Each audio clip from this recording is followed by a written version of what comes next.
Mantan Duta Besar Republik Indonesia untuk Amerika Serikat semasa pemerintahan Barack Obama, Dino Patijalal, menilai tepat langkah Presiden Republik Indonesia Joko Widodo ikut mengucapkan selamat kepada Joe Biden sebagai presiden terpilih. Segera setelah Biden menyampaikan pidato kemenangannya tanpa harus menunggu selesainya urusan hukum oleh kuasa hukum petahana Presiden Donald Trump. Kalau menurut saya itu mencerminkan keyakinan pemerintah kita, keyakinan Presiden Jokowi bahwa sistem pemilihan ya dan penentuan pemenang yang selama ini berjalan baik itu dapat dipercaya gitu. Apakah harus menunggu semua vote masuk dihitung? Kan dalam pemilu sebelumnya enggak gitu ya. Dino yakin hasil Pilpres Amerika Serikat membawa dampak positif bagi hubungan bilateral dengan Indonesia. Meski dalam pemilu 2020 ini, proyeksi komposisi anggota Kongres tidak jauh berbeda. Iya memang, tapi kan hubungan kita dengan Senat bagus, House juga bagus gitu. Saya tidak melihat ada orang Senat yang benar-benar anti Indonesia atau memusuhi Indonesia gitu. Kalau dulu di House of Representative ada ya, 1-2 orang gitu ya. Tapi kalau saya lihat sih sekarang sudah ada kaukus Indonesia di Kongres AS ya. Mayoritas di Senat akan tetap di tangan Partai Republik, sedangkan Partai Demokrat masih menjadi mayoritas di DPR.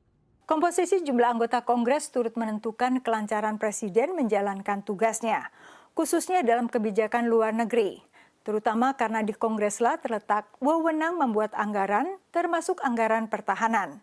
Selama ini kritikan atau sorotan terhadap Indonesia lebih sering datang dari anggota Partai Demokrat, Partai Joe Biden, termasuk Senator Patrick Leahy yang baru-baru ini melayangkan protes atas lawatan Menteri Pertahanan Republik Indonesia Prabowo Subianto ke Amerika Serikat.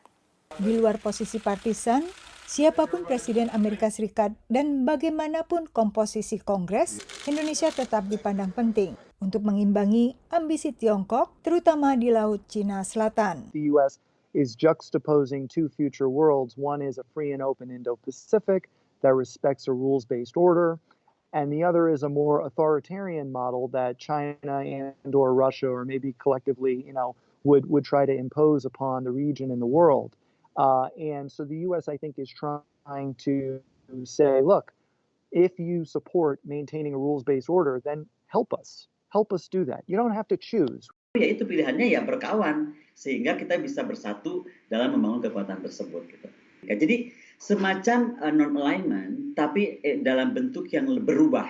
Hari ini saya melihat non-alignment kita itu seperti, saya nggak mau berkawan dengan itu, saya juga nggak mau dianggap kawan sama itu, seperti macam-macam itu. Kalau ini enggak, saya kawan kamu, tapi saya juga kawan kamu. Gitu. Selain itu, kerjasama kontra terorisme dan juga perdagangan akan mengemuka. Begitu pula kerjasama penanggulangan COVID-19 yang masih menjadi isu mendesak bagi kedua negara Januari mendatang, saat Biden diambil sumpahnya menjadi presiden. Dari Alexandria, Virginia, Yuni Salim dan tim VOA.